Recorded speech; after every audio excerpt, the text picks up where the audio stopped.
Gajah diburu orang karena gadingnya. Rusa menjadi indah karena tanduknya.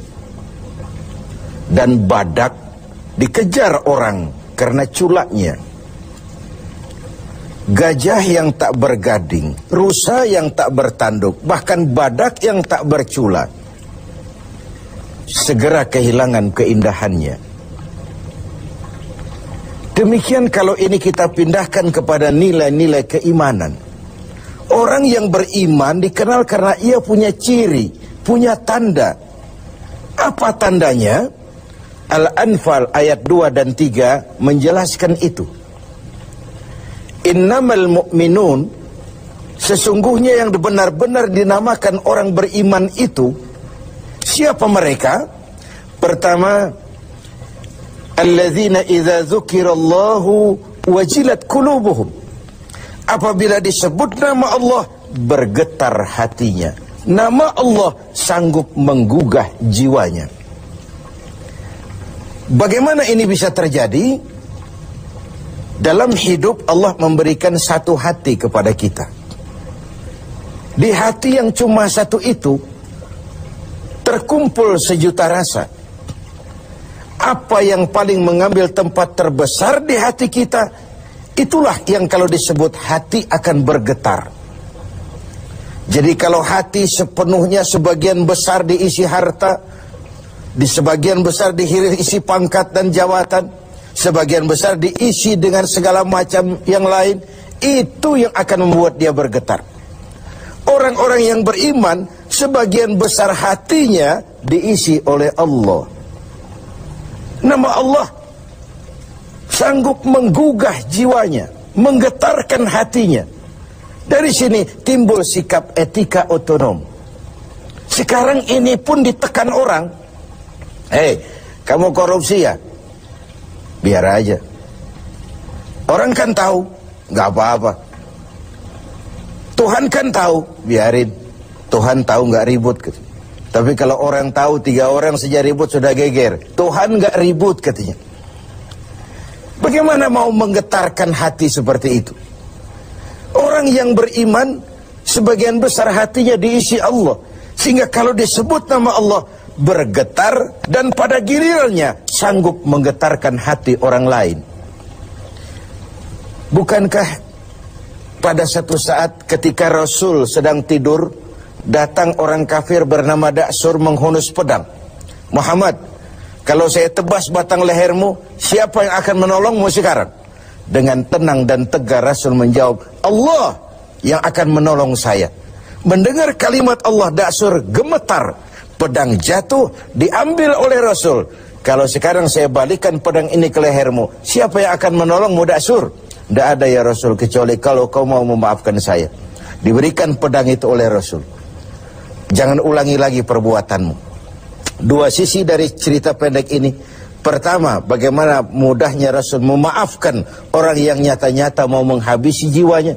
Yang kedua, kalimat Allah ketika diucapkan oleh Rasul yang batinnya bersih, menggetarkan Da'sur, menggetarkan hati orang lain. Yang kedua, wa idza tuliyat alaihim ayatuhu zadathum imana. Orang beriman itu kalau dibacakan kepada mereka ayat-ayat Allah, bertambah keimanannya. Apa ayat Allah itu? Tanda-tanda Allah. Ada berapa ayat Allah? Ada 2. Pertama, ayat yang terucap oleh Allah, biasa kita sebut wahyu. Yang kedua, ayat yang tercipta oleh Allah, alam semesta jagat raya ini. Adapun orang-orang yang beriman melihat ayat Allah yang tercipta, membaca ayat Allah yang terucap, semakin bertambah imannya. Dia berdiri di tepi pantai, bukan main lautan luas terhampar biru membentang, ombak menghempas diri ke tepian.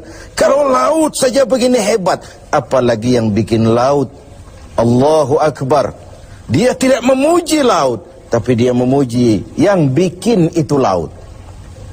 Bukan main gunung menjulang tinggi, menunjang angkasa. Kalau laut, gunung saja begini hebat, apalagi yang bikin itu gunung. Bukan main otak manusia.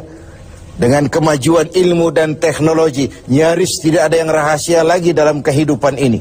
Kalau otak saja begitu hebat, apalagi yang bikin otak. Dia tidak memuji otak, dia memuji yang bikin otak. Apapun yang dia saksikan, dia kembali kepada Rabbana ma khalaqta hadza batila. Tuhan, tidak satu pun yang engkau ciptakan ini dengan sia-sia. Baik ayat Allah yang tercipta, alam semesta jagat raya, baik ayat yang terucap, wahyu ini, keduanya kalau dibacakan semakin menambah keimanannya. Kita pandai baca ayat yang terucap oleh Allah. Sering kita khatam Quran, tapi kita kurang pandai membaca ayat yang tercipta oleh Allah. Bumi ini ayat Allah, baca. Mengandung gas, minyak, batu bara. Pakai apa membaca ayat Allah di bumi? Pakai ilmu geologi. Angkasa luar ayat Allah, baca. Bagaimana membaca angkasa luar? Pakai ilmu astronomi. Laut ayat Allah, ada minyak lepas pantai, ada mutiara, ada kekayaan-kekayaan di dasar laut. Bagaimana membaca ayat Allah di lautan? Pakai ilmu oceanografi. Hasil pengkajian ini, Rabbana ma khalaqta hadza batila. Tuhan, tidak satu pun yang kau ciptakan ini sia-sia. Semua ada manfaatnya. Maka orang beriman, semakin dibacakan ayat Allah, baik yang tercipta maupun yang terucap, imannya semakin tambah. Kajiannya kepada alam semesta makin mendekatkan dia kepada Allah Subhanahu wa ta'ala. Yang ketiga, wa ala rabbihim yatawakkalun. Orang yang beriman itu hanya berserah diri kepada Allah. Berserah diri artinya menyerahkan hasil usahanya.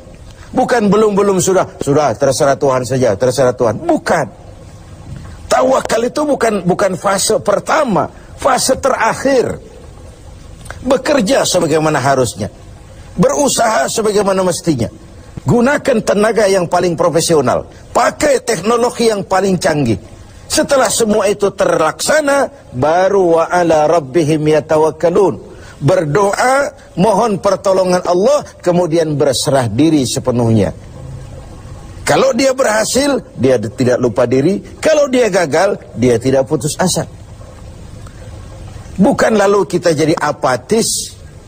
Bukan lalu kita belum apa-apa sudah terserah Tuhan. Tidak. Wa ala rabbihim yatawakkalun, menyerahkan segala hasil usahanya kepada Allah Subhanahu wa ta'ala. Dari situ dia husnuzan, baik sangka kepada Allah. Kalau gagal, cuma tertunda. Kalau berhasil, tidak lupa daratan. Dan husnuzan ini penting, sebab kalau tidak, buruk sangka saja kita. Saya kan sholatnya rajin, kok rezeki seret bener sih. Saya kan puasanya nggak bocor-bocor, tapi mau lebaran kok nggak dapat THR sih. Ada seorang petani, selesai bekerja di ladang, tidur, istirahat di bawah pohon beringin. Di sebelah pohon beringin ada pohon semangka. Sambil menerawang berpikir si petani, Tuhan kok tidak adil. Masa beringin pohonnya besar, buahnya kecil.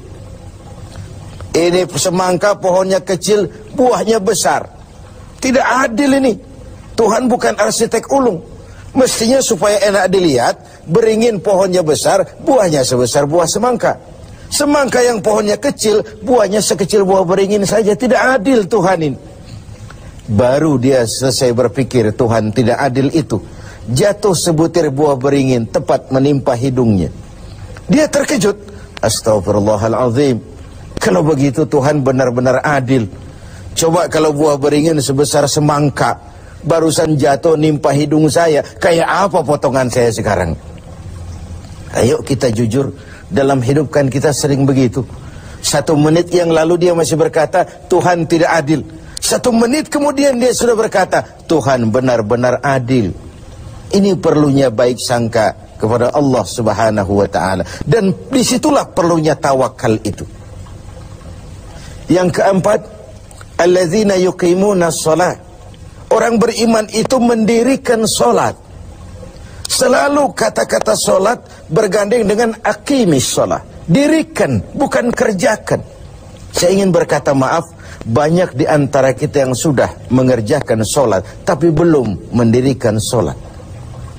Sebab mendirikan sholat artinya mengerjakan sholat dengan benar, cukup syarat rukunnya. Selesai sholat, ajaran sholat diterjemahkan dalam kehidupan. Ada kontinuitas, ada kesinambungan.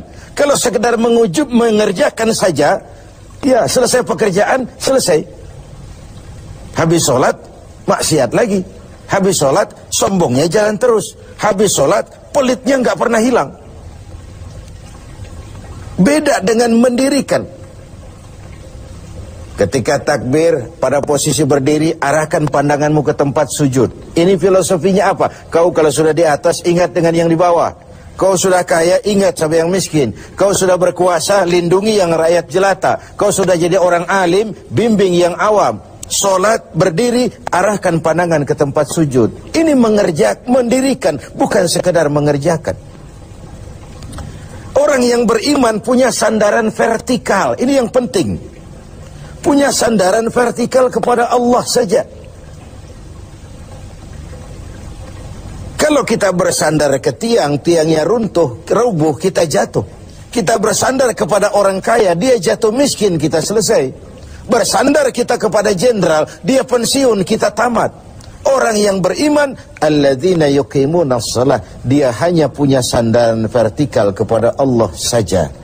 Kalau hidup sudah mulai kita gantungkan kepada manusia, bersiaplah untuk kecewa. Berharap tentu, bergantung hanya kepada Allah. Yang terakhir, wa mimma razaqnahum yunfikun. Orang yang beriman ini menginfakkan sebagian dari harta yang diberikan Allah di jalan Allah. Dijadikannya harta itu sebagai alat, bukan sebagai tujuan. Diperbudaknya harta, bukan dia menjadi budak harta. Cari uang, tapi sudah dapat, hai uang, karena kau milikku, kau harus jadi budakku. Jangan aku yang jadi budak kau, uang. Cari harta, karena kau milikku, kau harus jadi budakku. Jangan aku yang kau perbudak. Wa mimma razaqnahum yunfikun. Saya ingin menekankan, harta kita yang sebenarnya adalah yang sudah kita belanjakan di jalan Allah. Yang kita simpan di bank, kita simpan di rumah, kita simpan di saku, harta kita sementara. Besok dia akan pindah jadi milik orang lain. Tapi yang kita belanjakan di jalan Allah, itulah milik kita yang sebenarnya. Mari kita renungkan, berapa banyak harta kita yang akan jadi milik kita sebenarnya, yaitu yang sudah kita belanja.